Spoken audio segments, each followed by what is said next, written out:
हरे कृष्ण गुरवे गौरचंद्राय राधिकाय तदालय कृष्णाय कृष्ण भक्ताय तद्भक्ताय नमो नमः। ओम नमो भगवते वासुदेवाय।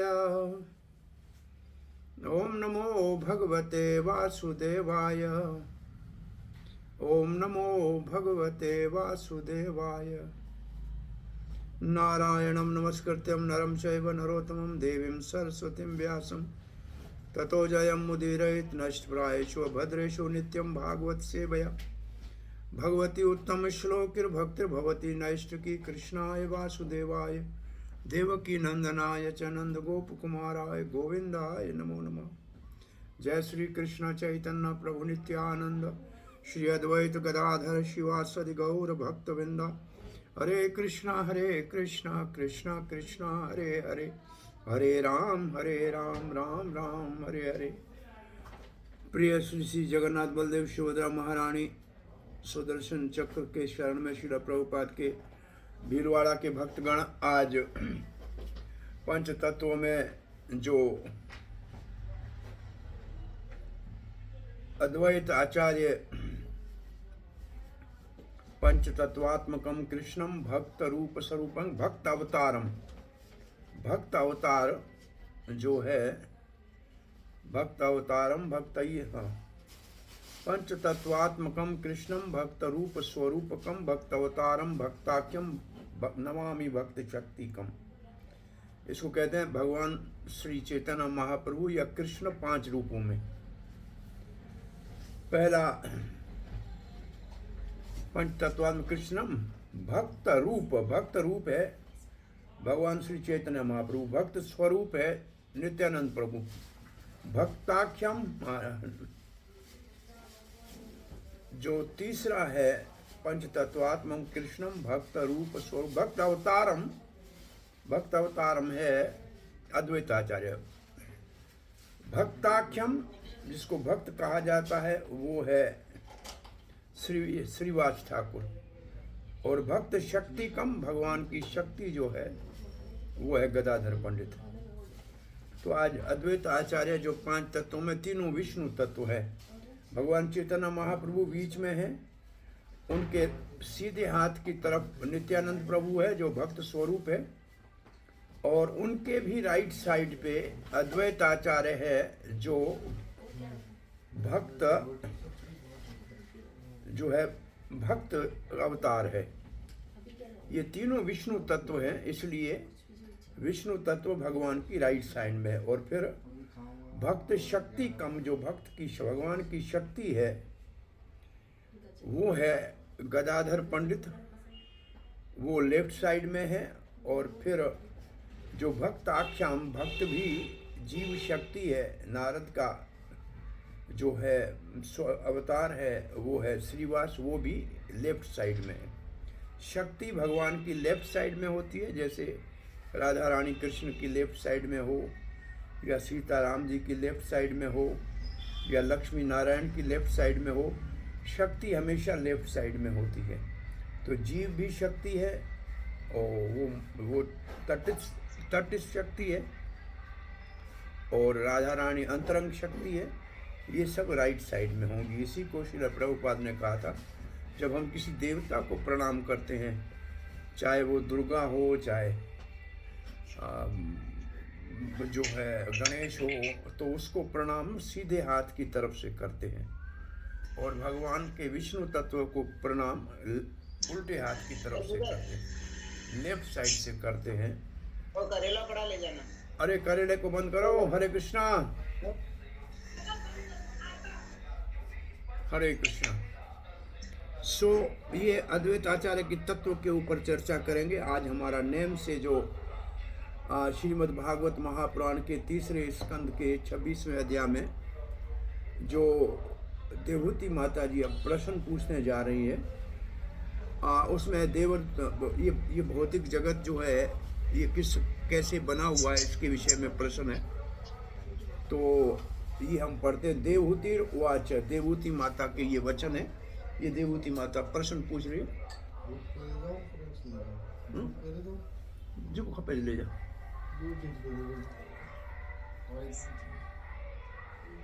प्रकृतेर पुरुषस्यापि प्रकृते है प्रभुपाद जी इसका अर्थ लिखते हैं भगवान की शक्तियाँ, दो शक्तियाँ हैं इसलिए ये प्रकृते है। हाँ, प्रकृते है भगवान की शक्तियाँ, पुरुषस्य और पुरुष। वैसे भगवत गीता में भी पुरुष प्रकृति का एक प्रकरण पूरा अध्याय है और उसमें पुरुष और प्रकृति क्या है उसके विषय में प्रश्न पूछा गया है। ज्ञान और ज्ञेय क्या है और क्षेत्र ज्ञा क्या है।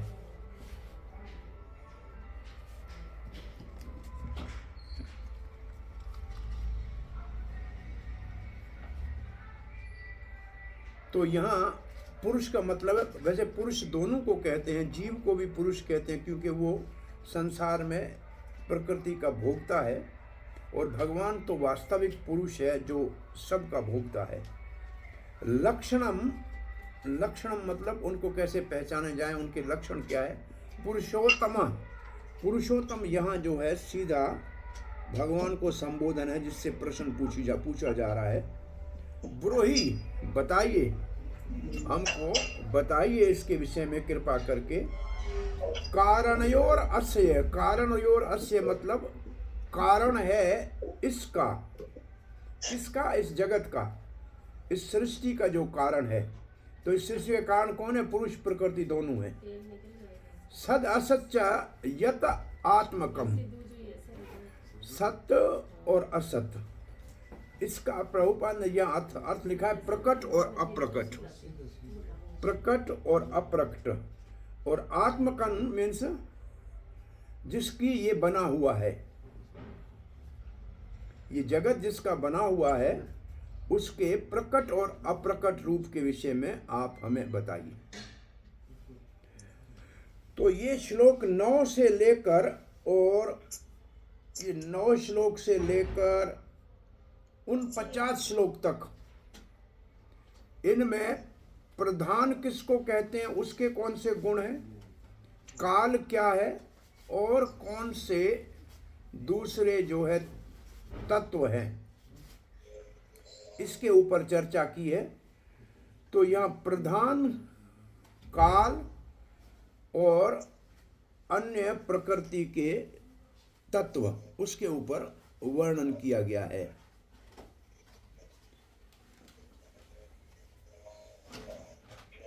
सो 10 से 14 तक प्रधान का वर्णन है। तो आइए हम इस श्लोक का भाव देखते हैं। श्रील प्रभुपाद ने लिखा है, देवोती माता कहती है, हे पुरुषोत्तम भगवान, कृपा करके भगवान के लक्षण और उनकी शक्तियों के लक्षण बताइए, क्योंकि ये दोनों ही इस जगत के सत और असत के कारण है। इसका मतलब इसके प्रकट और अप्रकट रूप के कारण है। तो जगत का प्रकट रूप है और अप्रकट रूप है। हरे कृष्ण। हो गया सब? यहाँ भी पढ़ी हैं 2-3 थेलियाँ।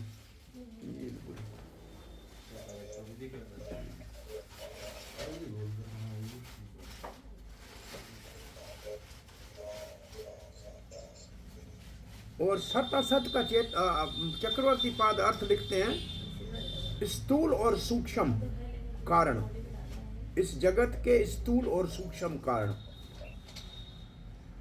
तो जो स्थूल कारण है वो दिखता है, सूक्ष्म है वो नहीं दिखता है। तो स्थूल को प्रभुपाद ने लिखा है प्रकट और जो सूक्ष्म है उसको लिखा है अप्रकट।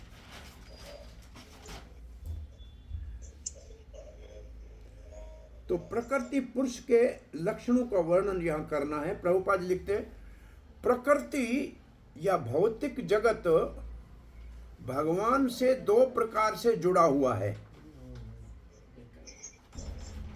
वो दोनों से जुड़ा हुआ है, भगवान से भी जुड़ा हुआ है और जीव से भी जुड़ी हुई है। प्रकृति जो है वो भगवान से भी जुड़ी हुई है और जीव से भी जुड़ी हुई है।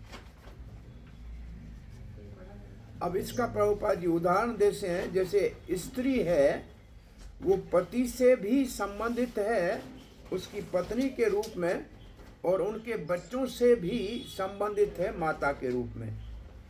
ये प्रभुपाद जी इसलिए लिखे हैं कि भगवत गीता में ऐसे लिखा है कि महद प्रकृतिर महद गर्भम ददामी अहम।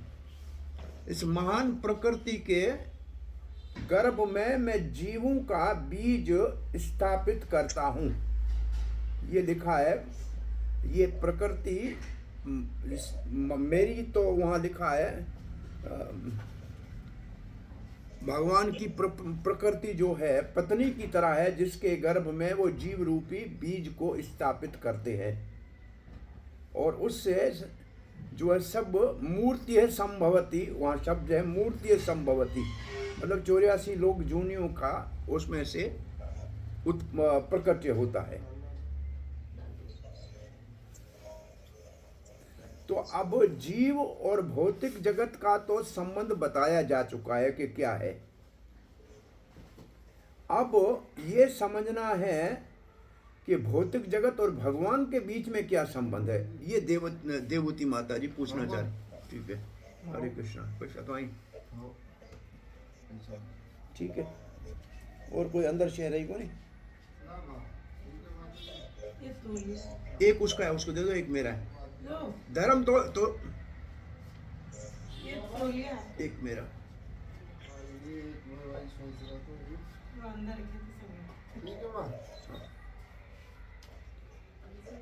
तो अब क्या है कि प्रकृति भौतिक जगत का संबंध जीव से क्या है और भगवान से क्या है। जीव के साथ क्या संबंध है?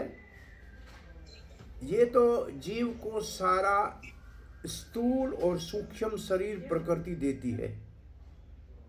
जैसे बच्चे का सारा शरीर माँ बनाती है, ऐसे जीव का सारा शरीर तो प्रकृति बनाती है। ये संबंध है जीव और प्रकृति का। परंतु प्रकृति और भगवान का क्या संबंध है? जैसे पत्नी और प्रभुपति कहते हैं पत्नी और पति का जो संबंध है, ऐसा संबंध है जीव का, और ऐसा संबंध है प्रकृति का और भगवान का। और जीव का संबंध प्रकृति के साथ ऐसा है जैसे माँ का बच्चों के साथ है। अब प्रभुपाद जी लिखते हैं ये भौतिक जगत जो है वो प्रकट है और अप्रकट है। प्रकट है स्थूल, अप्रकट है सूक्ष्म।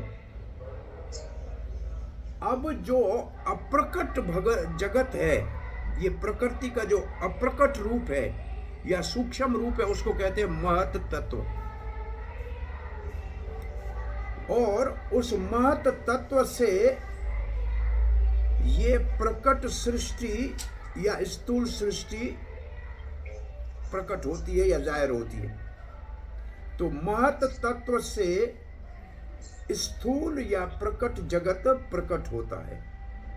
तो ये दोनों जो है प्रकृति के दो रूप है, एक अप्रकट रूप या सूक्ष्म रूप और दूसरा प्रकट रूप या स्थूल रूप। तो जो अप्रकट सूक्ष्म रूप है वो है महत तत्व, और इसी महत तत्व को जब प्रकृति नहीं होती है तो इसका नाम होता है प्रधान।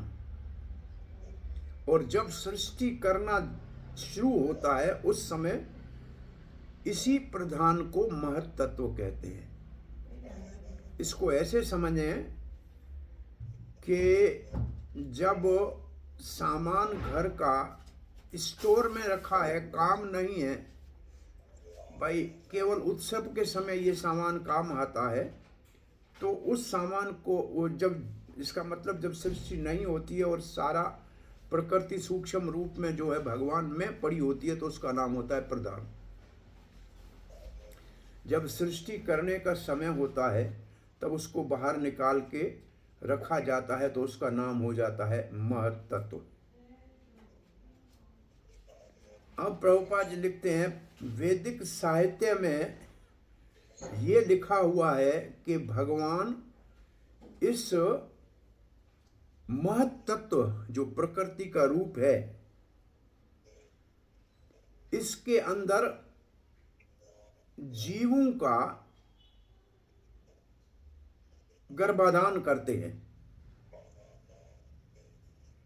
इसमें जीवों का गर्भाधान करते हैं, तभी प्रकृति से ये सृष्टि बनती है। 9वें अध्याय भगवत गीता में भी ये कहा गया है,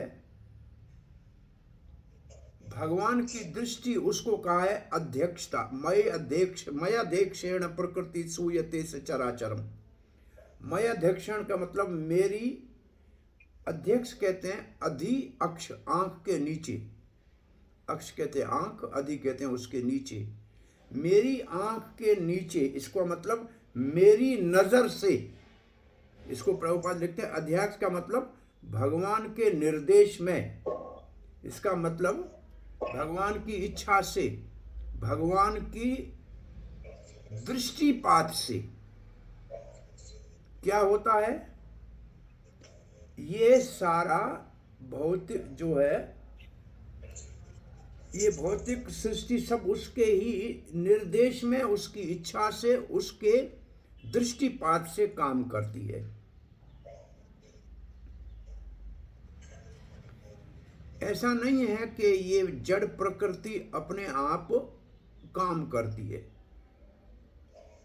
इसके ऊपर कोई निर्देशता है, इसका कोई स्वामी है, कोई अध्यक्ष है। पहले जीव का प्रकृति के साथ क्या संबंध है इसको समझा गया है। अब देवती माता ये जानना चाहती है ये प्रकृति भगवान के निर्देश में कैसे काम करती है और इस प्रकृति का भगवान के साथ क्या संबंध है।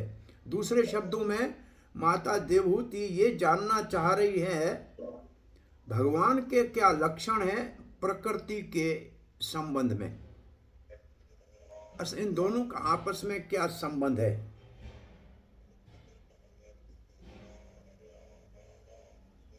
अब प्रभुपाद जी एक बात जो कुछ मायावादी कहते हैं उसका खंडन करते हुए कहते हैं ये तो निश्चित है कि प्रकृति का जीव से संबंध उसी स्तर का हो नहीं सकता है जिस स्तर से प्रकृति का भगवान से संबंध है। इसको प्रभुपाद जी इस लिखने का अर्थ ये है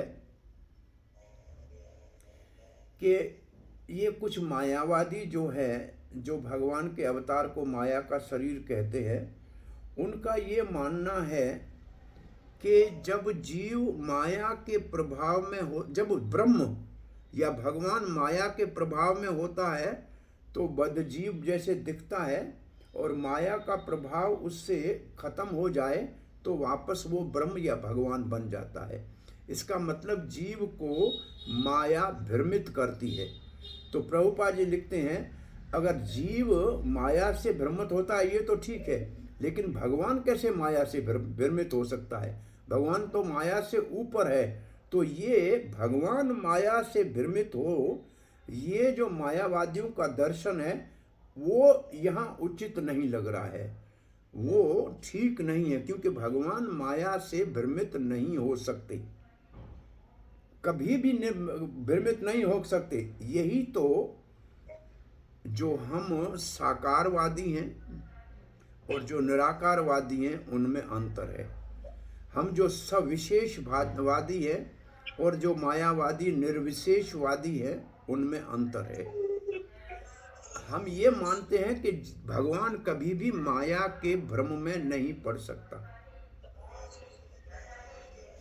केवल जीव ही माया से प्रभावित हो सकता है, भ्रमित हो सकता है, माया के जाल में फंस सकता है। भगवान, ये प्रकृति इतनी लज्जित होती है कि भगवान के सामने ही नहीं आती है, ये प्रकृति भगवान के पीछे रहती है, छाया की तरह रहती है, भगवान के पूर्ण वश में रहती है। वो कैसे भगवान को भ्रमित कर सकती है।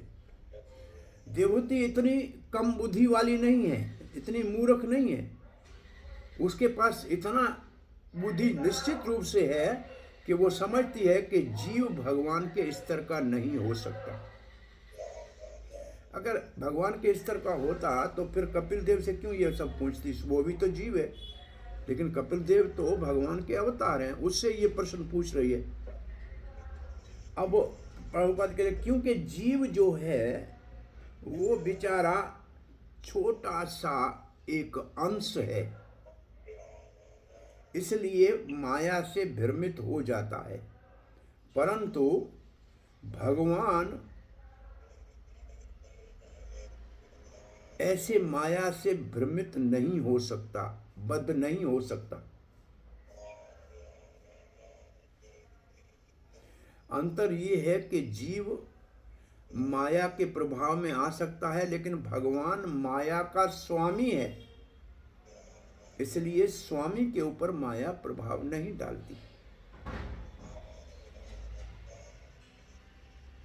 भगवान यहां लिखा है न तो आध्यात्मिक शक्ति से और न ही भौतिक शक्ति से के बंधन में आते हैं, उनके बस में नहीं आ सकते। वो दोनों के नियंता है, इसको जीव से इनकी तुलना कभी नहीं की जा सकती। उनको तो भौतिक प्रकृति के नियम बंधन में रखते हैं। इस श्लोक में दो शब्द है, सत्य और असत। तो असत का मतलब है ये भौतिक सृष्टि, इसको हम कहते हैं असतो मा सत गमय। वेद का मंत्र है कि असत से मतलब इस भौतिक जगत के बंधन से मुझे सत्य की तरफ ले चलो, वहां सत्य का तरफ भगवान है। और यहां असत का अर्थ है ये भौतिक जगत। इसका मतलब ये भौतिक जगत जो सदा ही नहीं रहता, ये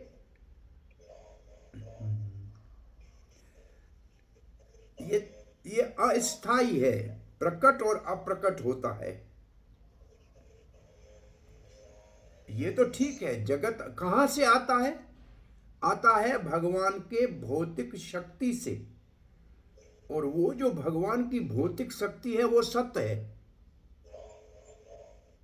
इसको भगवत गीता में लिखा है प्रकृति पुरुष उभव।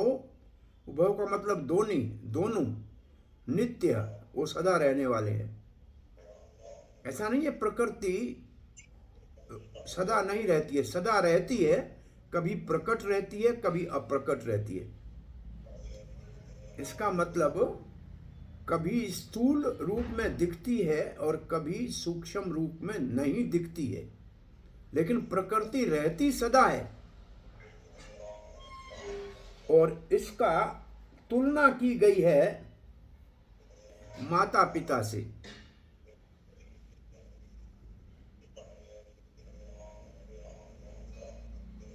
पिता भी है, माता भी है, परंतु कभी कभी माता बच्चों को जन्म देती है। इसका मतलब प्रकृति भी है, पुरुष है, और कभी कभी उनसे भौतिक जगत प्रकट होता है प्रकृति के माध्यम से, जैसे माँ के माध्यम से बच्चे प्रकट होते हैं। इसका मतलब माँ तो पहले है, बिना माँ के बच्चे नहीं हो सकते। ऐसे ही ये जो भौतिक सृष्टि है वो पहले अप्रकट जो भगवान की शक्ति है उसके रूप में रहती है, और कभी कभी वो प्रकट होती है और कभी अप्रकट होती है, परंतु प्रकृति सदा है। प्रकृति नित्य है, शाश्वत है, केवल प्रकट और अप्रकट का अंतर है। और भगवान इन दोनों के स्वामी हैं। वो अप्रकट के भी स्वामी हैं, वो सूक्ष्म के भी स्वामी हैं, और स्थूल के भी स्वामी हैं। तो यहाँ हमारा ये तात्पर्य पूरा होता है। इसको चक्रवर्ती पाद लिखते हैं, प्रकृति और पुरुष के बीच में विस्तार से देवूती माता समझना चाहती है, क्योंकि वो दोनों इस सृष्टि के कारण है, और ये सृष्टि स्थूल और सूक्ष्म रूप में रहती है। तो स्थूल रूप में रहती है जगत के रूप में जो अस्थायी है, सूक्ष्म रूप में रहती है प्रधान के रूप में या महतत्व के रूप में, और इस प्रकार से प्रकृति नित्य है, कभी प्रकट होती है कभी अप्रकट होती है। तो यहाँ हमारा आज के श्लोक का तात्पर्य को हम पूरा करते हैं और फिर अद्वैत आचार्य के ऊपर थोड़ी चर्चा करते हैं। तो आइए अद्वैत आचार्य का थोड़ा चर्चा कर लें।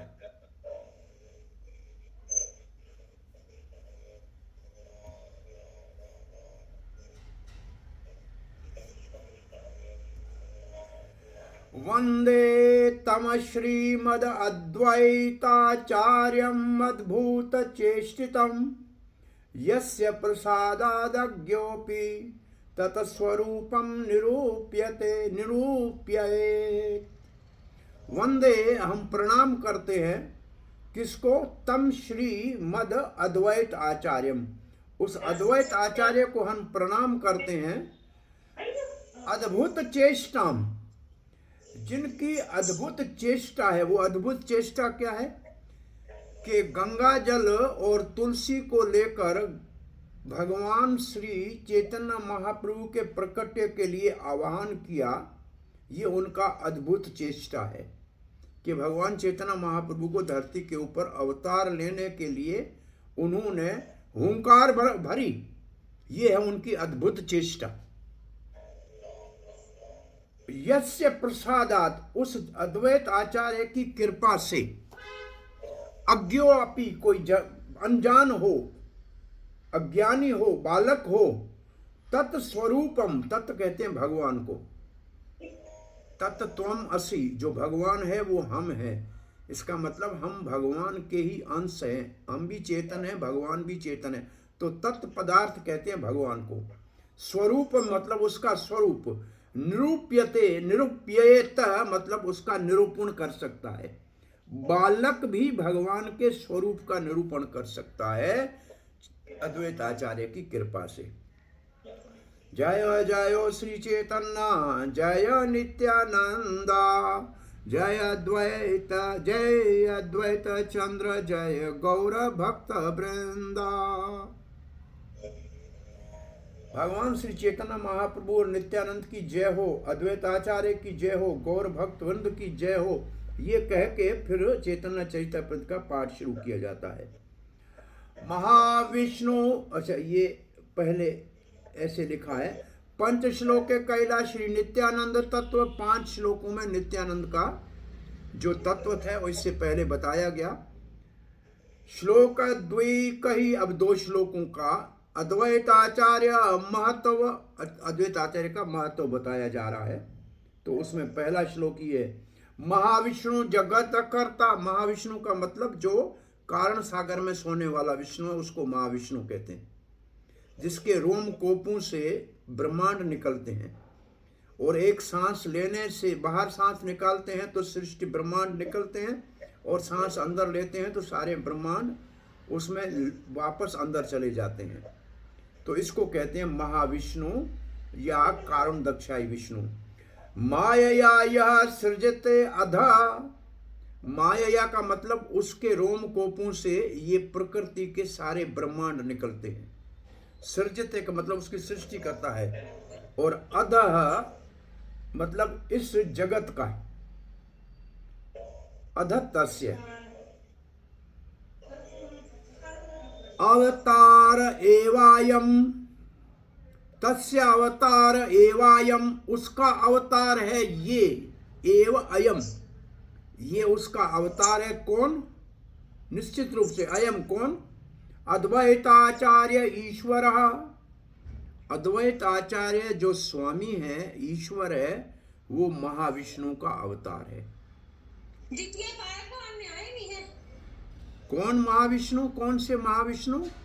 जो माया की सृष्टि करते हैं। इसका मतलब ब्रह्मांडों को जो अपने रोम कोपों से प्रकट करते हैं, उनका अवतार है अद्वैत आचार्य। अद्वैतम हरिणाद्वैताद, जो अद्वैत आचार्य है वो भगवान हरि से जुदा नहीं है, उनसे अलग नहीं है, वो हरि ही है। हरिणा अद्वैताद, इसका मतलब हरि से अलग नहीं है, हरि ही है। आचार्यम भक्ति संक्षणात्, और उसको आचार्य इसलिए कहते हैं क्योंकि उन्होंने भक्ति परंपरा का प्रचार किया। वो हरि से अभिन्न है, इसलिए उसको अद्वैत कहते हैं। जैसे एक अद्वैत सिद्धांत है शंकराचार्य का, उसका मतलब जीव और ब्रह्म में अलग नहीं है, वो तो हम नहीं मानते हैं। लेकिन अद्वैत आचार्य जो है भगवान से अभिन्न है, दोनों एक है, तो इसलिए उनको अद्वैत कहते हैं। फिर आचार्य क्यों कहते हैं? क्योंकि उन्होंने भक्ति के जो भक्ति का प्रचार किया या भक्ति के प्रवर्तक है। भक्त अवतारम ईशम, वो चैतन्य महाप्रभु के साथ में भक्त के अवतार के रूप में आए हैं, परंतु हैं स्वामी। तम अद्वैताचार्य आश्रय। अरे भाई कौन ये, किसका माइक चल रहा है? हरे कृष्णा।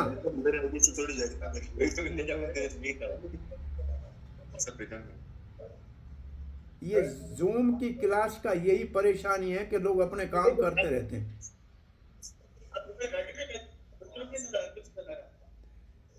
इस सबको म्यूट कर दो भाई, सबको म्यूट कर दीजिए प्रभु जी। ये ठीक नहीं है। हरे कृष्ण कृष्ण कृष्ण हरे हरे, हरे राम राम राम हरे हरे। तो अद्वैतम हरिणाद्वैताद, हरि से अलग नहीं है, हरि ही है। आचार्य इसलिए उसको अद्वैत कहते हैं। आचार्य इसलिए कहते हैं कि वो अब आपने मेरे को जो होस्ट बनाया था उसको भी आपने मिटा दिया। कोई बात नहीं, मैं ऐसे डायरेक्ट पढ़ लूंगा।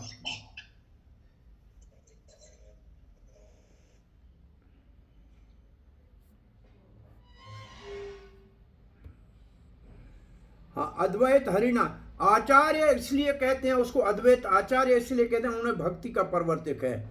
और भक्तावतारम ईशम, भक्त लगते हैं, अवतार तो भक्त का लिया है परंतु है ईश्वर, क्योंकि महाविष्णु का अवतार है, इसलिए उसको इसलिए उस अद्वैत आचार्य का हम शरण लेते हैं। अब ये कहा है ऐसे अद्वैत आचार्य का हम शरण लेते हैं। अद्वैत आचार्य गोसाई, क्यों जी मैं म्यूट हूं क्या? हो गए प्रभु जी अभी? हाँ वो तो ठीक है, लेकिन मेरा ये अद्वैत आचार्य वाला आप गुम कर देते हैं। अद्वैत आचार्य गोसाई साक्षात ईश्वर। अद्वैत आचार्य जो गोसाई हैं वो साक्षात ईश्वर है। यहाँ महिमा नहीं जीवेर गोचर, और अद्वैत आचार्य की महिमा जीवों के समझ से ऊपर है या परे है। और अब लिखा है महाविष्णु सृष्टि करे ना जगत आदि कार्य।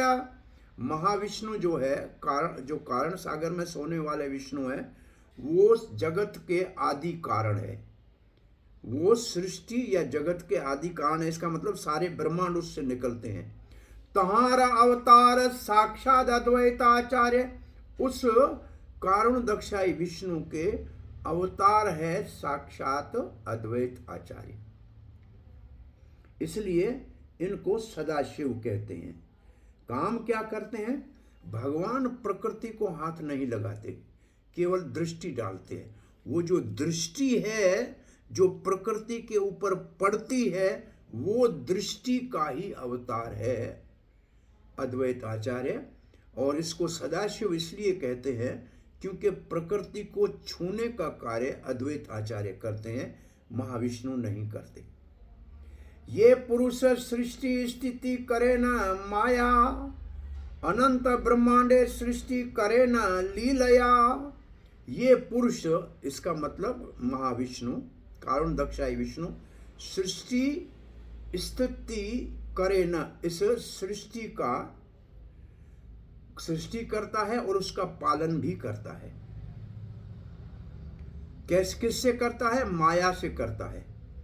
कितनी सृष्टि करता है? अनंत ब्रह्मांड,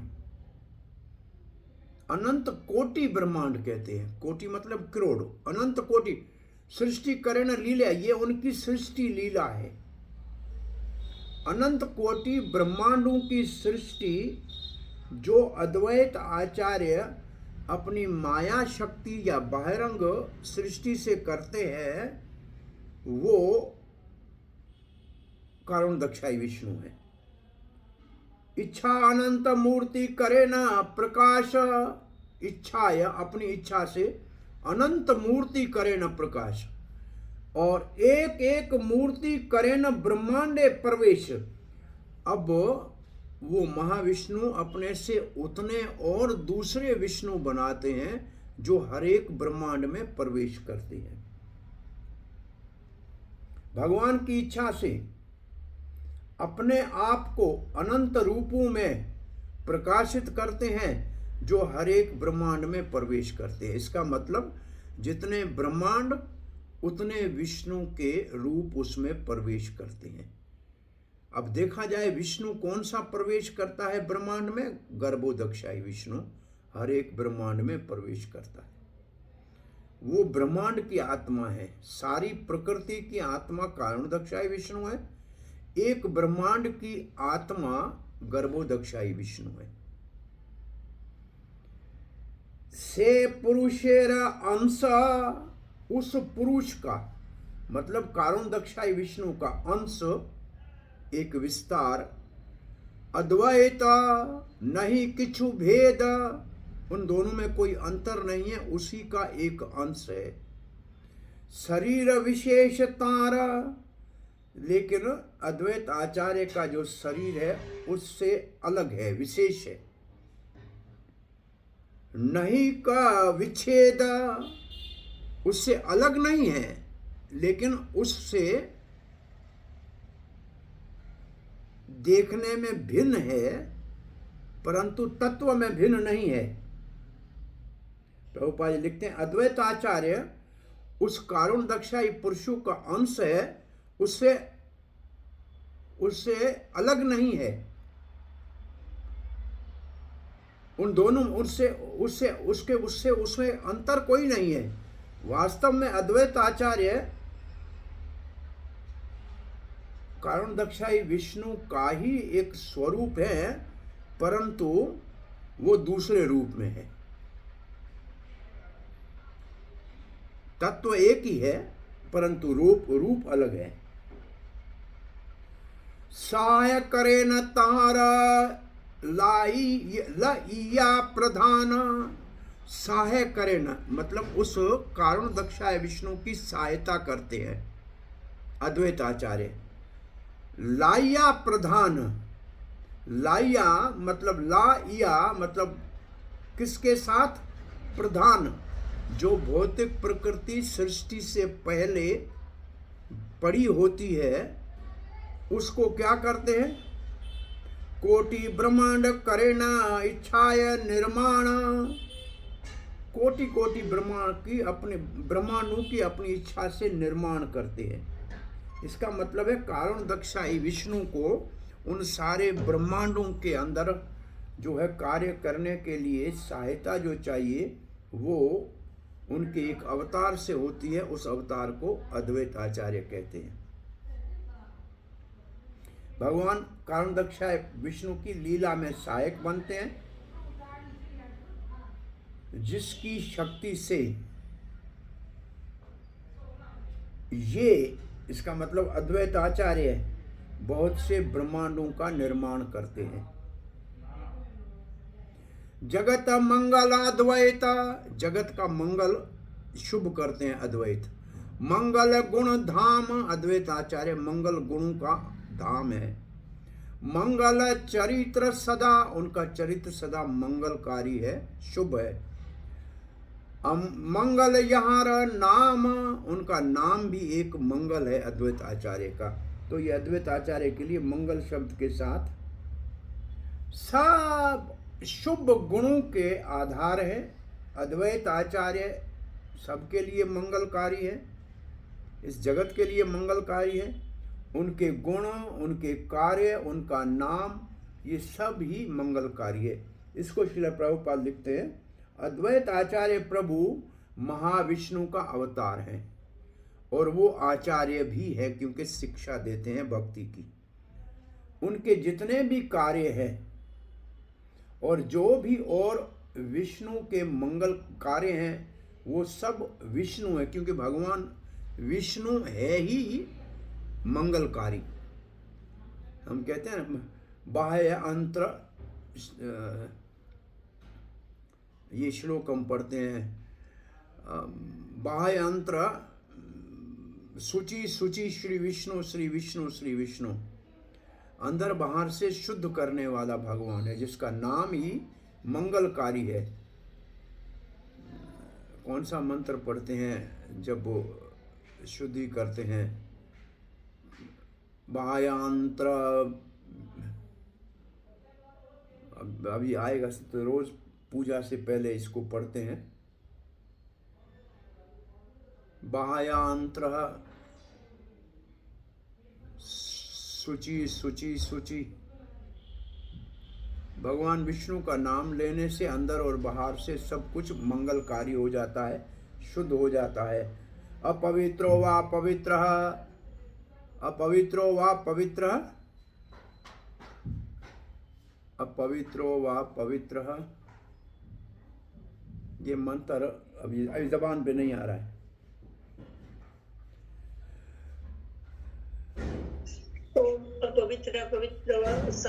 सर्वस्था गतो विवा सौर्य सुमरेत पुंडरीकाक्ष बाह्या भैत्र शुचि शुचि। यह तो ये भगवान विष्णु अंदर बाहर से पवित्रता करते हैं, उसी को कहते हैं मंगलकारी है या शुभ है। भगवान की लीलाएं शुभ है विष्णु की, और भगवान भी साथ साथ में सबल के लिए मंगलकारी है। इसलिए सभी मंगलों का या शुभ का भगवान स्रोत है।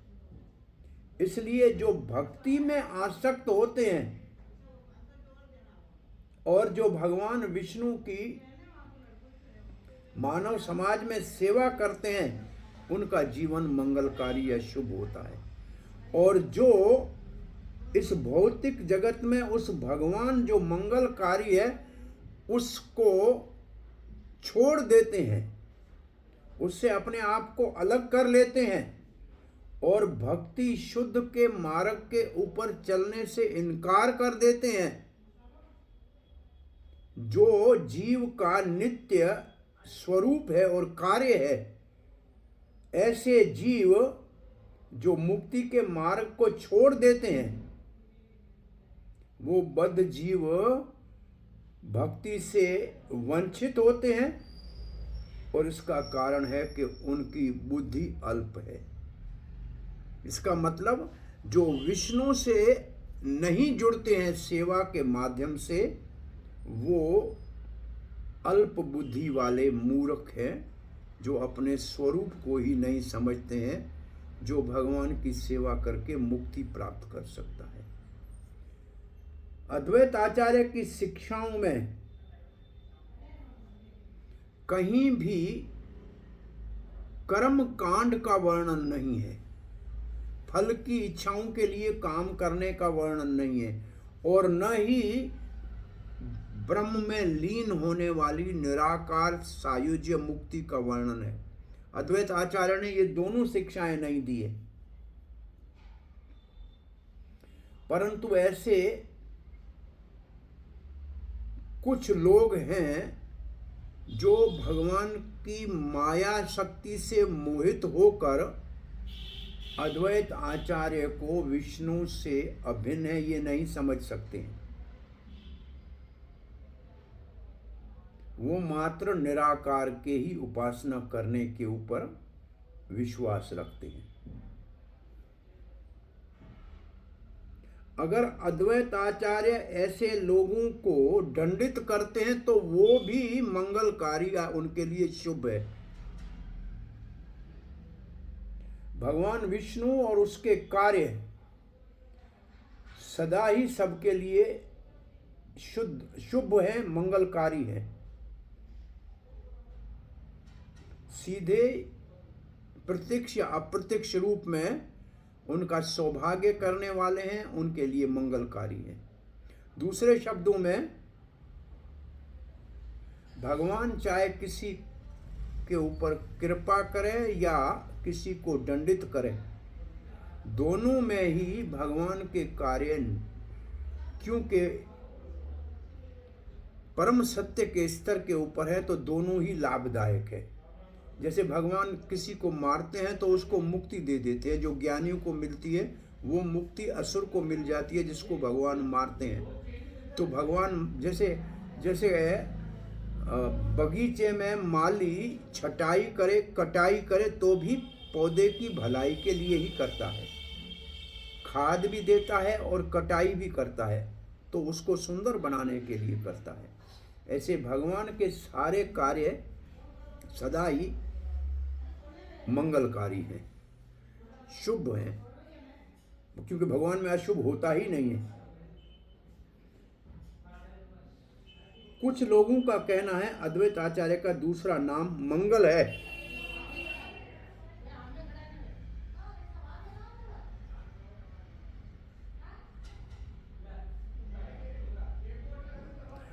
क्योंकि अद्वैत आचार्य का जो अवतार है वो एक निमित्त के लिए अवतार है। कैजुअल इनकारनेशन माने किसी निमित्त के लिए अवतार है, किसी विशेष कार्य के लिए अवतार है। विष्णु का क्या करते हैं? वो उपलब्ध कराते हैं। वो उपलब्ध कराने वाले एक प्रतिनिधि है। जैसे किसी कंपनी में कोई आदमी रखा है जिसका काम है सामान की सप्लाई करे, सामान को उपलब्ध कराए, तो ऐसे भौतिक जगत के जितने भी तत्व हैं उनको उपलब्ध कराने का कार्य अद्वैत आचार्य का है। फिर मैं वो बात कह रहा हूं कि क्योंकि प्रकृति को भगवान छूते नहीं है, तो प्रकृति के तत्वों को छूकर उसके कार्य को करना, क्योंकि प्रकृति का पति है विष्णु और अपना सदाशिव, तो वो छू सकता है प्रकृति को। तो क्या कार्य करते हैं? सारे प्रकृति के जो तत्व हैं उनको उपलब्ध कराते हैं। इसलिए ये इस निमित्त से भगवान का अवतार है। परंतु भले ये प्रकृति के तत्व उपलब्ध कराते हैं, परंतु स्वयं प्रकृति से बने हुए नहीं है, स्वयं विष्णु का तत्व है, क्योंकि उनके सारे कार्य आध्यात्मिक है।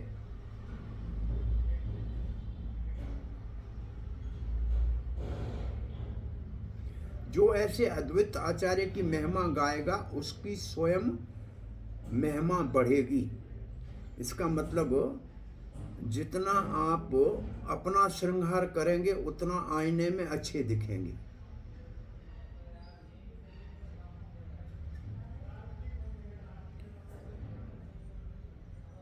और ऐसे कार्य अद्वैत आचार्य की महिमा गाने वाले कार्य हमको इस दुनिया के सारे अशुभ से, सारा जो कहते हैं कि हमारी बदकिस्मती है, उससे मुक्त करा के हमारे को खुशकिस्मत बना देंगे, हमारा मंगल कर देंगे, सुख करेंगे। भगवान विष्णु में निराकार का भाव या भौतिक माया का उसका शरीर है, ऐसी मूर्खता कभी नहीं करनी चाहिए। वास्तविक भगवान विष्णु के तत्व को समझना चाहिए और ऐसा ज्ञान हमारे को उत्तम सिद्धि के स्तर पे ले जाएगा।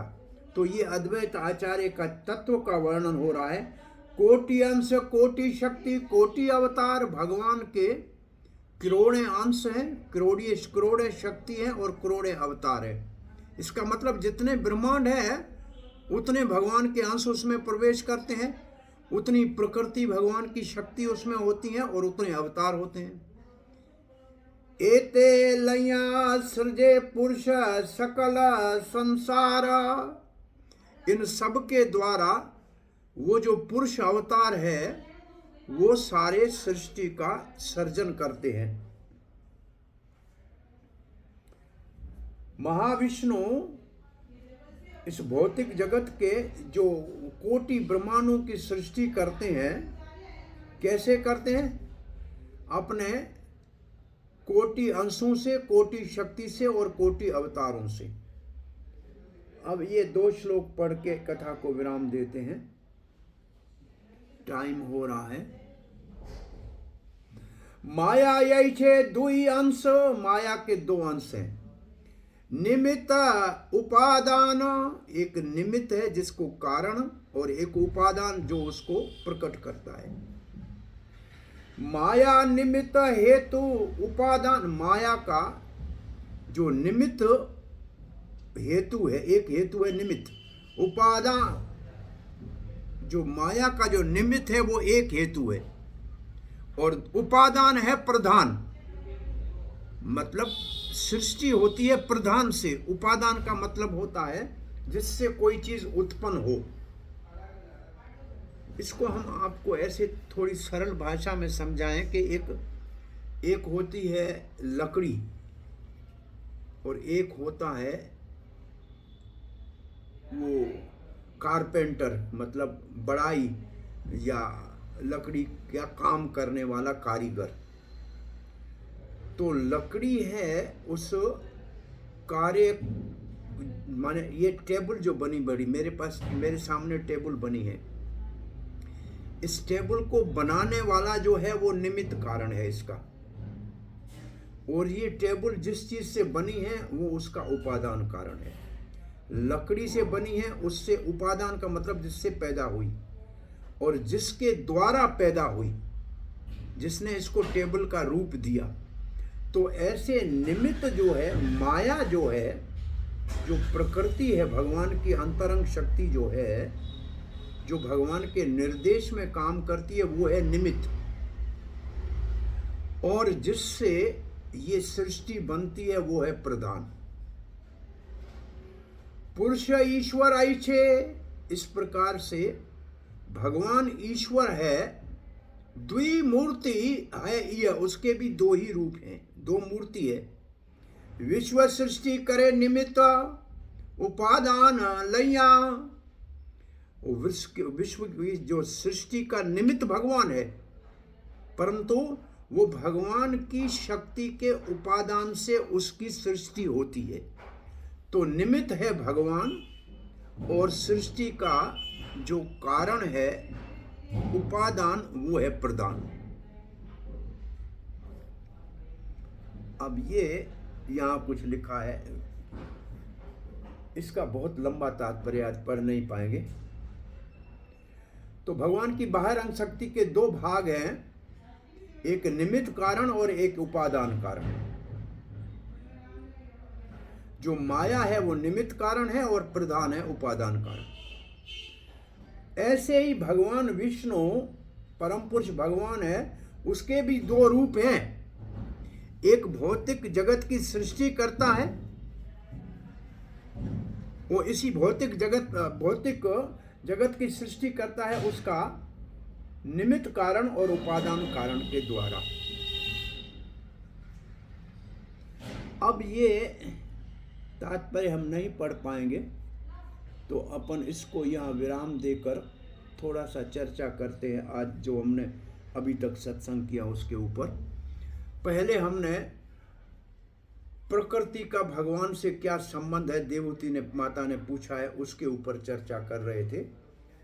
तो भगवान प्रकृति का पति है और प्रकृति के गर्भ में जीवों का जो है गर्भ धारण करते हैं, और प्रकृति और भगवान नित्य हैं, परंतु उनसे प्रकट होने वाली ये सृष्टि उनके द्वारा माया के माध्यम से, भगवान के द्वारा माया के माध्यम से प्रकट होने वाली सृष्टि कभी प्रकट होती है, कभी अप्रकट होती है। अब भगवान इस माया की सृष्टि को जब प्रकट करते हैं तब उनको अपने एक अलग अवतार को करने की जरूरत पड़ती है। वो अवतार है अद्वैत आचार्य, जो प्रकृति के माध्यम से सृष्टि के कार्य को करने में भगवान के सहायक होते हैं, इसलिए उनको सदाशिव कहते हैं। और ये कौन से भगवान के अवतार हैं, किसका अंश है? कारण दक्षाई विष्णु का अंश है। और ये कारण दक्षाई भगवान विष्णु का अंश है जो प्रकृति को स्पर्श करता है और ये सृष्टि के कार्य में भगवान का सहायक होता है। और अद्वैत आचार्य हमारे लिए इसलिए महत्वपूर्ण है कि वो भगवान श्री चैतन्य महाप्रभु से पहले धरती के ऊपर आए, भगवान श्री चैतन्य महाप्रभु के अवतार का माध्यम और कारण बने, क्योंकि उस वक्त नवद्वीप जो है बहुत बड़ी शिक्षा का केंद्र था, परंतु सारे निराकार और मायावाद की शिक्षा का प्रचुर मात्रा में वहाँ प्रचलन था और भक्ति को स्थापित करने के लिए कोई व्यक्ति ये कार्य कर सके ये संभव नहीं था। तो अद्वैत आचार्य ने कहा कि साक्षात भगवान को प्रकट होकर इस कार्य को करना पड़ेगा। इसलिए उन्होंने गंगा के किनारे के ऊपर तुलसी जल सालंग्राम के ऊपर चढ़ाया और हुंकार करके भगवान चैतन्य महाप्रभु को अवतार लेने के लिए पुकारा। तो हमारे लिए तो चैतन्य महाप्रभु के अवतार के निमित्त कारण है अद्वैत आचार्य। और फिर अद्वैत आचार्य भगवान श्री चैतन्य महाप्रभु से बड़े हैं, इसलिए चैतन्य महाप्रभु उनको हमेशा अपने पिता के समान या गुरु के समान मानते थे। और अद्वैत आचार्य ने अपने घर में जब श्राद्ध किया था अपने पिता का, तो ब्राह्मण की जगह पे हरिदास ठाकुर को घर में भोजन के लिए बुलाया था। तो जो ब्राह्मण आए थे वो उठ के चले जा रहे थे। तो अद्वैत आचार्य ने कहा ये तो हजारों ब्राह्मणों के समान एक हरिदास ठाकुर है जो भगवान के नाम का जप कर रहा है। अद्वैत आचार्य को भगवान चैतन्य महाप्रभु इतना सम्मान देते थे कि कभी कुछ कहते नहीं थे। तो अद्वैत आचार्य ने कहा जब तक चैतन्य महाप्रभु मुझे अपना मानते हैं, नहीं मानते हैं, क्योंकि हैं तो मेरे स्वामी, मैं उनका अंश हूँ, लेकिन वो मेरे को, मैं बड़ा हूँ इसलिए आदर देते हैं। वो जब तक मेरे को कुछ डांटेंगे नहीं, कहेंगे नहीं, तब तक मैं नहीं समझूंगा कि वो मेरे को अपना मानते हैं। इसलिए अद्वैत आचार्य ने कुछ मायावाद और निराकार जैसे जानबूझ के प्रचार करने का प्रयास किया। तब चैतन्य महाप्रभु ने कहा तुम मेरे को खंड खंड क्यों कर रहे हो? इसका मतलब कहते हो भगवान तेरी आंख नहीं, तुम्हारा हाथ नहीं, तुम्हारा पाँव नहीं, इसका मतलब तुम मेरे को लूला लंगड़ा बना रहे हो, अंधा बना रहे हो, मुझे खंड खंड क्यों कर रहे हो? ऐसे करके अद्वैत आचार्य को चैतन्य महाप्रभु ने डांटा था। लेकिन अद्वैत आचार्य को सची माता जो है वो कहती थी कि तुम्हारी वजह से मेरा बच्चा संन्यास लिया है या चला गया है, तो उसके प्रति उनका ये इसलिए कहा कि वैष्णव के प्रति, भगवान के अवतार के प्रति, जैसे हम आज पढ़ रहे थे कि वो तो लीला का भाग है, लेकिन कि अद्वैत आचार्य के चरणों की धूली लेने के बिना इस अपराध से मुक्त नहीं हो सकते अगर हम अद्वैत आचार्य को सामान्य जीव की तरह समझने का मूर्खता करेंगे। और अद्वैत आचार्य चैतन्य महाप्रभु के जन्म के दिन पे अपनी पत्नी के साथ बड़े उपहार लेके गए थे अपने चैतन्य महाप्रभु के घर में। और चैतन्य महाप्रभु के अवतार से पहले ही गीता और भागवत का जो है प्रचार करते थे और कुछ श्लोकों का अर्थ करने में वो अपने आप को असमर्थ बन रहे थे। चैतन्य महाप्रभु ने उन श्लोकों के अर्थ करने में उनका अंदर से ही सहायता किया। सो आज अद्वैत आचार्य का प्रकट दिवस है और अद्वैत आचार्य का स्थान जो है गंगा जी के तट के ऊपर जो जहाँ तीन प्रभु की बैठक का स्थान है, जहाँ चैतन्य महाप्रभु, नित्यानंद प्रभु और अद्वैत आचार्य तीनों एक समय में एक जगह पे बैठे थे भगवान चैतन्य महाप्रभु के संन्यास के उपरांत। तो वो स्थान अद्वैत आचार्य का घर वहाँ है आज भी। क्या कहते हैं, क्या नाम है उसका? अद्वैत आचार्य का घर, जहाँ मायापुर से थोड़ी दूर के ऊपर है। और एक दिन वहाँ जाके बहुत बड़ा लाखों लोगों के लिए भंडारा होता है, खिचड़ी प्रसाद बनता है। क्या नाम उसका? हरे कृष्णा, कोई बोले?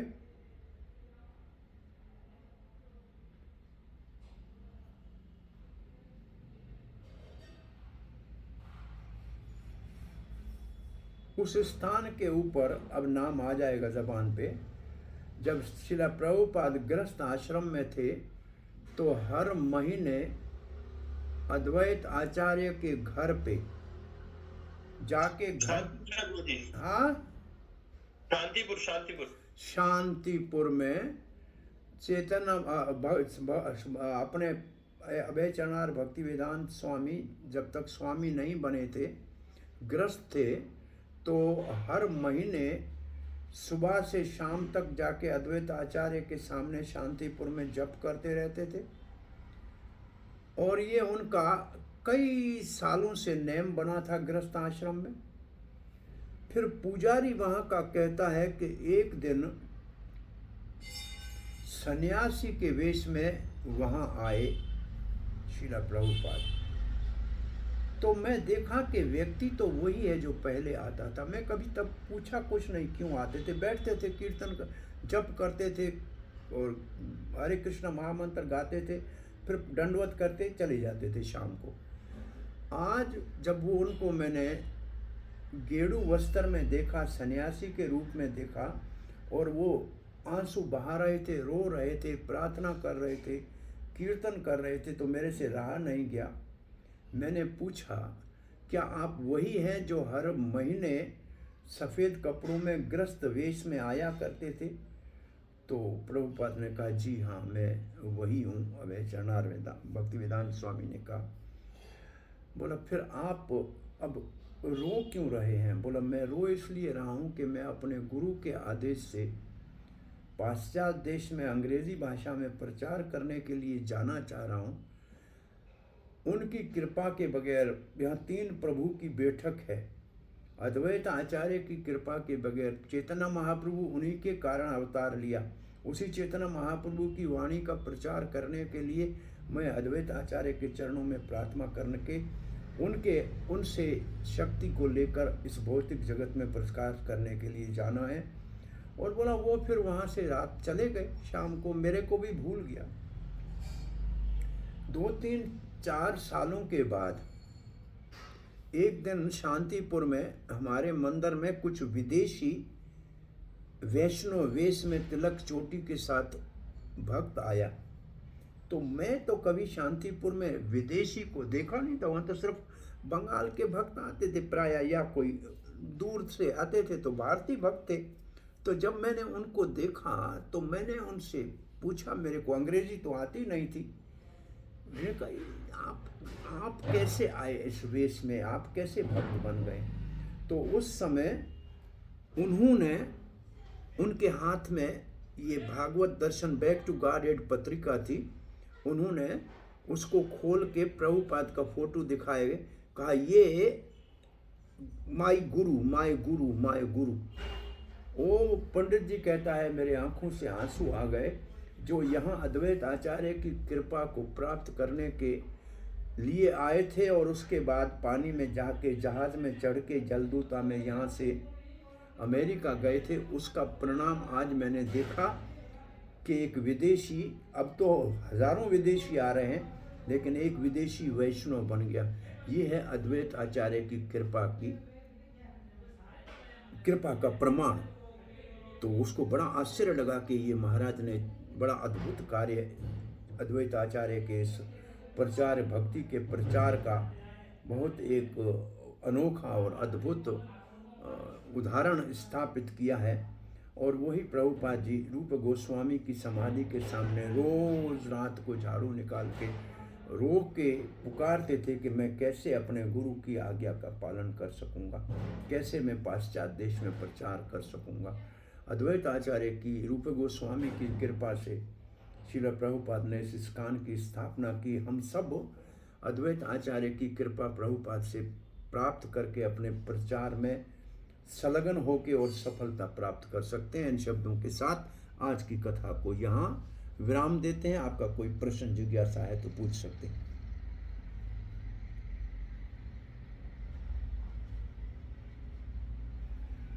हरे कृष्णा।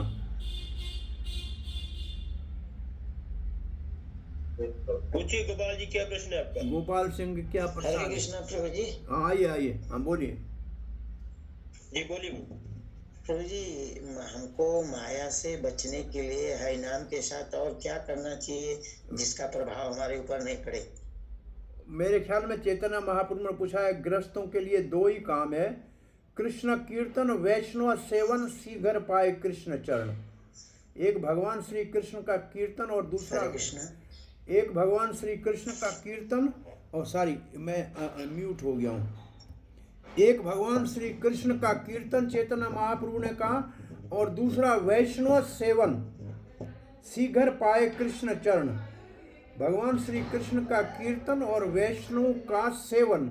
वैष्णव के सेवा का अर्थ है वैष्णव के मुख से हरि की कथा को सुनना, इसको कहते हैं वैष्णव सेवन। ये दो कार्य करने से हमारे को शीघ्र पाए श्री कृष्ण चरण। तो एक तो करना है भगवान के नाम का कीर्तन, दूसरा भक्तों का संग वैष्णव का, जिनके मुख से हरि कथा सुननी है। वैष्णव सेवन लिखा है वहां। 3 बार ये प्रश्न पूछा चैतन्य महाप्रभु से, जो कुलीन ग्राम के गृहस्थ थे। उन्होंने पूछा कि हम गृहस्थी हैं, हमारा उद्धार कैसे हो। तो पहली बार महाप्रभु ने ये कहा, कृष्ण नाम कीर्तन वैष्णव सेवन। तो उन्होंने पूछा वैष्णव कौन है? बोला जिसके मुख से एक बार कृष्ण नाम निकले वो वैष्णव। दूसरे साल आए, वही प्रश्न पूछा कि हम सबका गृहस्थों का उद्धार कैसे हो। तब थोड़ा नाम को बदलाया, कृष्ण सेवन और वैष्णव का संग, ऐसे कुछ कहा। तो फिर पूछा वैष्णव कौन? बोला जिसके मुख से निरंतर भगवान का नाम निकलता हो। दोबारा कहा निरंतर भगवान का नाम निकलता हो। तीसरी बार ये प्रश्न पूछा, तब का कृष्ण कीर्तन और वैष्णव का संग। तो बोला वैष्णव कौन? बोला जिसको देखने से कृष्ण का नाम याद आ जाए। तो 3 बार उत्तर देने से चैतन्य महाप्रभु हर साल में कह रहे थे, पहले कनिष्ठ वैष्णव का संग, जो एक बार नाम लेते हैं, जो बिगिनर है, जो शुरुआती है, नव शिक्षा भक्त है, वो भी मिल जाए तो अच्छा है। लेकिन उससे अच्छा है मध्यम अधिकारी, जो निरंतर भगवान के नाम का जप करता है, उसके संग से अधिक लाभ होता है। तीसरी बार उत्तर दिया, जिसको देखकर कृष्ण के नाम का उच्चारण अपने आप मुख से हो जाए, ये है उत्तम अधिकारी वैष्णव का संग। ये बात हम कुछ दिनों से पढ़ रहे हैं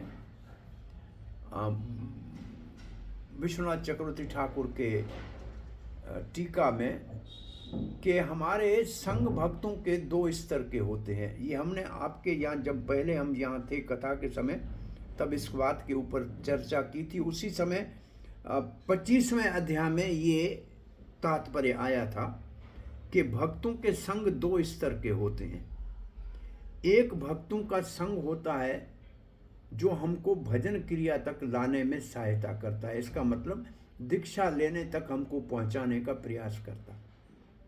लेकिन फिर उससे आगे बढ़ने में हमारे को सफलता नहीं मिलती है, क्योंकि वो संग हमको वहां तक ले जाने में ही सहायक है। दूसरा, ऐसे भक्तों के संग की आवश्यकता है जो हमारे को अनर्थ निवृत्ति से मुक्त करके निष्ठा के स्तर तक ले जाने में सहायक बने और आसक्ति तक पहुंचा के भगवान के प्रेम को प्रकट कराने में सहायक बने। तो ये भक्तों का संग जो है मध्यम अधिकारी या उत्तम का संग होगा, इससे आगे हमको बढ़ाने में प्रयास करेगा। तो देखा ये जाता है कि हमारे पास इस कान में पहला भक्तों का संग तो सरलता से उपलब्ध है, इसलिए बहुत से लोग तैयार भी हो जाते हैं, दीक्षा भी ले लेते हैं, जप भी करना शुरू करते हैं, परंतु उनकी प्रगति जो होनी चाहिए वो उतनी तीव्रता से, वैसे भी टाइम बहुत लगता है अनर्थ निवृत्ति में। तो इसलिए दूसरे स्तर के भक्तों का संग अगर मिल जाए तो हमारी भक्ति में निष्ठा तक पहुंचना आसान हो जाए। और उसका कारण ये है कि उनके संग में भागवत के श्रवण करने से हमारी अनर्थ निवृत्ति जल्दी होने लगती है। तो ये दूसरे संग का इतना ज़्यादा जो है आसानी से प्राप्त होना या सुलभ हम सबको नहीं हो पाता है। जैसे बड़े मंदिरों में प्रायः बहुत बड़े गुरुवर सन्यासी आते रहते हैं, जैसे हम वृंदावन में बैठे हैं तो बहुत आते रहते हैं, लेकिन अपने पास ऐसे छोटे स्थानों पे इतना बड़ा आवागमन नहीं होता है सीनियर वरिष्ठ भक्तों का। तो ये बहुत आवश्यक है कि दूसरे स्तर तक हम जाएंगे तो फिर कैसे कि चढ़ाई जो पहाड़ पे चढ़ाई होती है उसमें गाड़ी बहुत स्लो चढ़ती है। एक बार चोटी के ऊपर पहुंच जाए तो फिर उतरने में कोई प्रयास नहीं करना पड़ता है। अनर्थ निवृत्ति से ऊपर उठना पहाड़ के ऊपर चढ़ने के बराबर है। निष्ठा पहाड़ की चोटी है, वहां तक अगर हम पहुंच गए तो फिर दूसरे तरफ उतरने में हमारे को बहुत जल्दी रुचि और आसक्ति नाम में आ जाएगी और भगवान भाव को प्रकट होकर भगवान के प्रेम को प्राप्त कर लेंगे। परंतु जो पहले चढ़ाई वाला काम है इसमें बहुत समय लगता है। तो इसमें आप जो कह रहे हैं माया से छूटना, ये सब इस अनर्थ जो है, ये जो हमारे से अपराध होते हैं, भक्ति शुरू कर ली तो पाप तो सब खत्म हो गए, क्लेश नाश हो गए, परंतु अपराध अभी तक कर ही रहे हैं, बन ही पा रहे हैं, इसलिए हम आगे नहीं बढ़ पा रहे हैं। तो आपके प्रश्न का उत्तर है भगवान के नाम जपने के साथ वैष्णव के मुख से हरि कथा सुनना हमारे लिए ज़्यादा सहायक है माया से बचने में और भगवान की भक्ति में आगे बढ़ने के लिए। हरे कृष्ण। और कोई प्रश्न? जी प्रभु धन्यवाद। हरे कृष्ण। कोई प्रश्न हो तो बोल सकते हैं। हरे कृष्ण प्रभु जी। हाँ हरे कृष्णा। प्रभु जी मेरा सुभद्रा सेविका बोलो, सुभद्रा सेविका क्या कह रही है? प्रभु जी जैसे प्रकृति और जो जीव है तो ये भगवान के बराबर नहीं हो सकते। देखो प्रकृति दोनों भगवान की शक्तियां हैं। एक भगवान की बाह्यरंग शक्ति है और एक भगवान की तटस्थ शक्ति है। जीव तटस्थ शक्ति है और प्रकृति बाह्यरंग शक्ति है। एक पराशक्ति है, एक अपराशक्ति है। जीव पराशक्ति है और प्रकृति अपराशक्ति है। दोनों भगवान की शक्तियां हैं, तो वो भगवान के समान नहीं हो सकती। वो भगवान की शक्तियां हैं, भगवान शक्तिमान है, भगवान दोनों का स्वामी है। भगवान दोनों का स्वामी है और दोनों का नियंता है। तो प्रकृति को जब प्रकृति के मतलब जब संसार का विस्तार करना होता है तो प्रकृति के माध्यम से भगवान सदाशिव के रूप में विस्तार करते हैं, ऐसा? हाँ, प्रकृति को भगवान जो दृष्टि डालते हैं प्रकृति के ऊपर, महत्त्व के ऊपर, वो दृष्टि जो प्रकृति को छूती है और उस प्रकृति में फिर कार्य शुरू होता है, वो सदाशिव का काम है। और उसके साथ काल भी प्रवेश करता है, समय जो प्रकृति के तीनों गुणों को हिलाता है। तो ये जो प्रकृति मतलब भगवान की सृष्टि करने में सहायता करने के लिए महाविष्णु अपने से सदाशिव के रूप में प्रकृति को छूने के लिए अद्वैत आचार्य का प्रकट करते हैं। वैसे आज के श्लोकों से ऐसे लग रहा था कि हर ब्रह्मांड में जो प्रवेश करता है अंश, और फिर वो सृष्टि का सर्जन करता है। इससे तो ऐसे लग रहा था कि गर्भोदक्षाई विष्णु जो है उसके रूप में प्रकृति को तो वो ही बाहर निकालते हैं अपने पेट से। तो अद्वैत आचार्य का स्वरूप अब आगे और पढ़ेंगे इसी प्रसंग को एक आधा दिन। प्रभुपाद के तात्पर्य से उसको सदाशिव कहते हैं। वो प्रकृति को हाथ लगाते हैं, परंतु वो प्रकृति से पैदा हुए नहीं है। वो पूर्ण रूप से आध्यात्मिक है और विष्णु तत्व है। जैसे शंकर है, वो विष्णु तत्व नहीं है, विष्णु का विकृत रूप है। लेकिन ये सदाशिव है, ये विकृत रूप भी नहीं है, ये साक्षात विष्णु का रूप है ये। अच्छा। हाँ, और एक शंभु तत्व भी प्रभु जी। और शंभु एक मतलब शंभु और शिव एक ही, शंभु और शिव एक ही है। जो छाया जो भगवान का दूध से दही वाला रूप है, वो भी तत्व जीव नहीं है और विष्णु भी नहीं है। वो विशेष एक तत्व है जो प्रकृति के साथ मिलकर, इसके लिए कहते हैं शिव हमारा पिता है और प्रकृति हमारी माता है।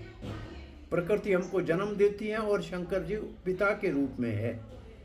तो वो जो पिता वाला भाव है वास्तव में, जो गर्भधान करता है प्रकृति का, वो वास्तव में सदाशिव है।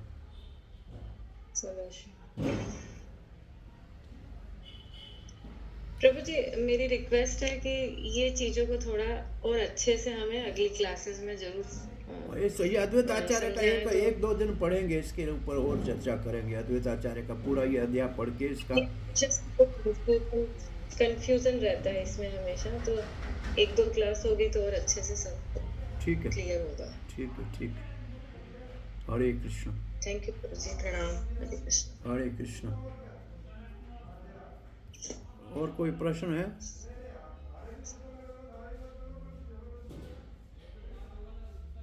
हरे कृष्ण प्रभु जी, एक माता जी का क्वेश्चन है कि जो है हमारी ऑनलाइन सुनने से सुनकर अनर्थ निवृत्ति हो सकती है क्या? अगर माइक्रोफोन बंद रखेंगे, बीच में करेले और गाजर मूली नहीं लाएंगे तो क्योंकि प्राय हम ऑनलाइन में ध्यान पूर्वक नहीं सुनते हैं, बहुत से काम भी करते रहते हैं साथ, तो फायदा जरूर होगा, उतना नहीं होगा जितना साक्षात सुनने में होता है। लेकिन नहीं से अच्छा है। ये कोरोना की कृपा से आया है, भगवान की कृपा से नहीं आया है, कोरोना की कृपा से आया है ये ऑनलाइन।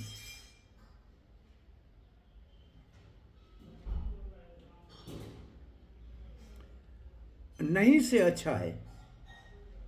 इसमें हम आपको देख नहीं सकते हैं कि आपका भाव क्या है चेहरे के ऊपर, आप समझ रहे हो कि नहीं समझ रहे हो, तो उसको हम नहीं देख सकते। आप सो रहे हो कि जाग रहे हो, कि ध्यान से सुन रहे हो, काम कर रहे हो, तो वास्तव में है वक्ता के साथ आंख से आंख मिलाने से उनके भावों के ऊपर ज़्यादा शब्दों से भाव शक्तिशाली होते हैं। तो उन भावों का कहते हैं जो मुद्रा और भाव है, उनका अर्थ बहुत महत्वपूर्ण होता है, वो साक्षात में ज़्यादा लाभ होता है। परंतु ऑनलाइन भी अच्छा है, कम से कम हम जुड़े रहते हैं, उसके बाद भी हमको साक्षात का लाभ लेना चाहिए। हरे कृष्णा।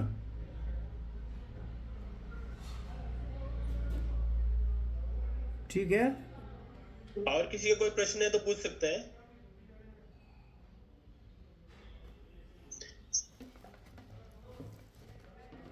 वाञ्छाकल्पतरुभ्यश्च कृपा सिन्धुभ्यः च पतितानां पावनेभ्यो वैष्णवेभ्यो नमो नमः। ऑनलाइन सुन के भी अनर्थ निवृत्ति हो सकती है, ये पूछा गया है। सादर प्रणाम। वॉइस नहीं है, चलो ये सब आपके मैसेज भी देख लिए। वाञ्छाकल्पतरुभ्यश्च कृपा सिन्धुभ्यः च पतितानां पावनेभ्यो वैष्णवेभ्यो नमो नमः।